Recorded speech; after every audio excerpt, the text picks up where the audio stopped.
Joining us now to talk about this, Katie Pavlich, news editor at townhall.com, and Leslie Marshall, progressive radio talk show host. Ladies, welcome to you both. I got to say, just thinking about these kids and the daughter who witnessed this thing and got shot too. I mean, regardless of, anything about this person, how they got here, I mean, this is just devastating. And, Katie, this guy, I'm told by sources, a senior Hill source, Capitol Hill, this guy came here illegally. He was here illegally, was given a special juvenile visa, immigration visa, back in 2013. And so he was sort of grandfathered in, and that's why he was here. But Katie, he hadn't committed a crime to that point. So, what's wrong with how this all proceeded?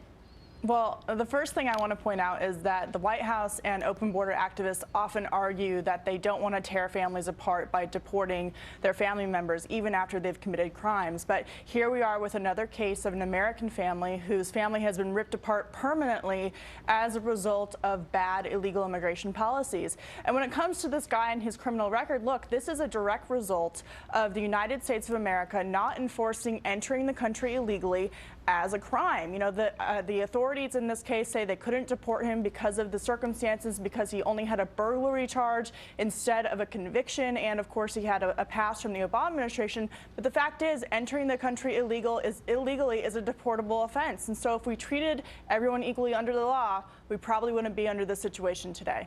Leslie, obviously, over the last couple of years that the administration has given prosecutors and immigration officials great prosecutorial discretion. I mean, that's something that they have under the law. And as said, you don't have to deport certain people. In fact, we're telling you not to waste your time on certain cases.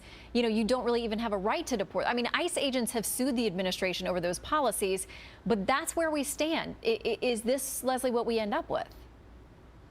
Well, what we have right now is approximately 2 million people under this administration that have been deported, 30,000 people every single day that are sitting in detention centers. And you're right to point out, Shannon, that this man did not have a criminal record.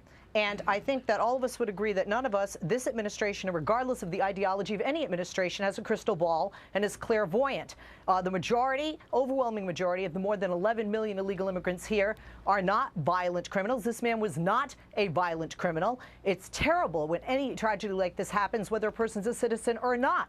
But this man, again, was not here illegally, and that special victim's juvenile status, those visas that are given, they're given to children who are abused or neglected from foreign countries. So this isn't, just a free pass because, you've been here a long time. He fit the criteria for this particular visa. Well, and Katie, my source, though, on this says that DHS is essentially giving these out. They use the word, quote, widely, these special immigration visas, that they are giving them out in a way that would suggest there are a lot of people getting them.